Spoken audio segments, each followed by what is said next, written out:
For Cybercrime Radio, I'm Amanda Glassner, Deputy Editor at Cybercrime Magazine. Joining me today is Heather Engel, Managing Partner at Strategic Cyber Partners. Welcome back, Heather. Hi, Amanda. Thanks for having me. Engadget published an article recently highlighting massive penalties for Meta over the addictive designs of Facebook and Instagram. Heather, can you tell our listeners more about this?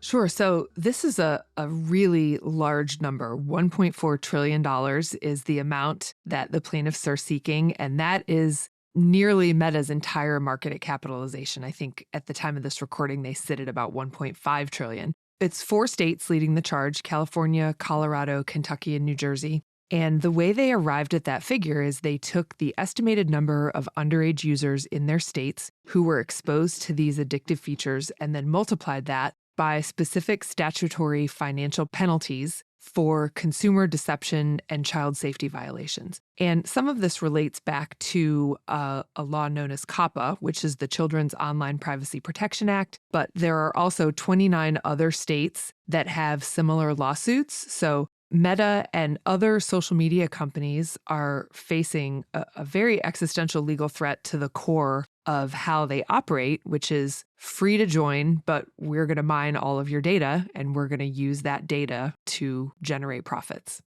Yeah, that is a massive amount of money. And now the features that keep people engaged also rely on collecting these enormous amounts of data. They track scrolls, pauses, clicks. So from a privacy perspective, what would you say the biggest risks are that come with this level of tracking? Yeah, and I think when Facebook first came out, they were monetizing certain things and they were making money by serving us all ads. I think what is a little bit darker now that many consumers don't realize is that they're not just serving you ads. They're tracking how your mouse moves. They're tracking how long you pause on a post. They're tracking how fast you scroll, what time of day or night it is, what you're looking at. And so it builds a very accurate map of your psyche, what you're thinking about, what you're doing. And the biggest risk here is that this data can then be weaponized to exploit insecurities, manipulate your views. So as an example, if I'm watching a whole bunch of videos about a specific, let's say, plastic surgery or some way to make X body part look smaller, right? That is something that they could capitalize on as far as my insecurities, not just serving up ads to me when I'm on the platform, but serving ads and selling that data through data brokers to other companies who then continue to exploit that. You know, we've all had that experience of maybe talking with a friend about a product or something that they tried and then seeing that ad served up on Facebook or Instagram within the next 24 hours. And so you're not just losing your data privacy, but you're also really being pushed psychologically to act in a certain way.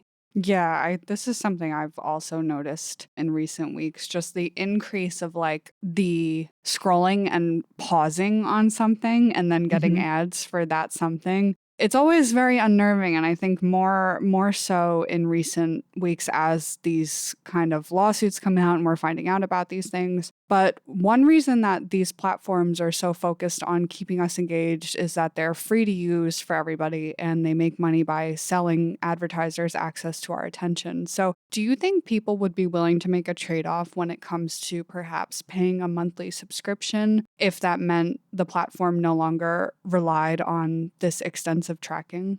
Well, history would say no. Right. Intellectually, people say that they want privacy and they say that they don't want their data sold or mined. But financially, when Meta has tested pay or consent models in Europe, the vast majority of users chose data tracking over paying the fee. And we've been conditioned for many, many years to believe that the internet is free. And so breaking that barrier is very difficult. So until consumers view this as an actual monetary loss, most people are not going to pay for a subscription. And so we value our privacy, but we value our free apps on the internet. And so I think that in many cases, that historically just has not worked very well. And we've said it on this show before. I'll say it again. I did not coin this, but if you're getting something for free on the internet, you're not the customer, you're the product. And we've been saying that for many, many years. And most consumers at this point have decided that they don't mind being the product if they're getting a service for free.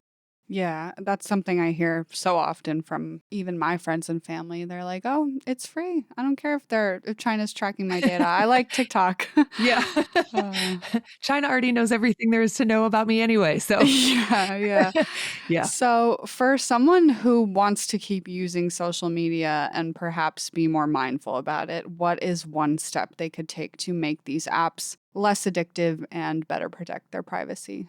Yeah, I mean, there are some things you can do. You can go in and you can turn off as many of the settings as you can as far as ad tracking and serving and things like that. There was recently an article, this just happened a week ago at the time of this recording, where Instagram rolled out a feature where anyone could use your publicly available photos. If your account was set to public, they could use anything on your account to create AI generated images. That was quickly rolled back after some Right. consumer outcry. There was a lot of outcry from Hollywood as well. Yeah. So if you're trying to break that loop of addiction, there's a lot of things that you can do. Besides obviously setting your account to private, changing as many settings as you can to limit the amount of data tracking. There are tools out there that will brick your phone. So you set yourself to have 15 minutes of scrolling and then the phone will brick the app.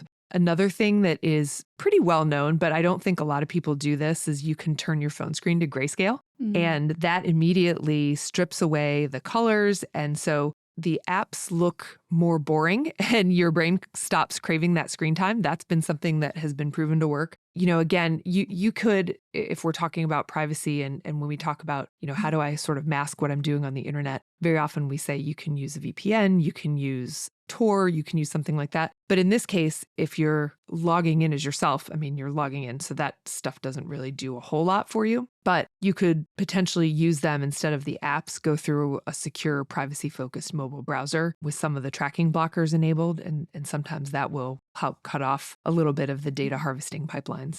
Yeah, you make a lot of great points there. I will have to try some of them myself, I think.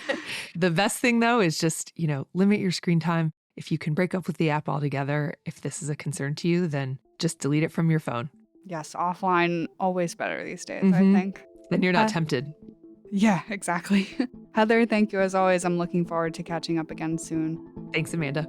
For Cybercrime Radio, I'm Amanda Glassner, Deputy Editor at Cybercrime Magazine. To hear more about this story and others, visit cybercrimewire.com. And for more of our media, visit our website at cybersecurityventures.com.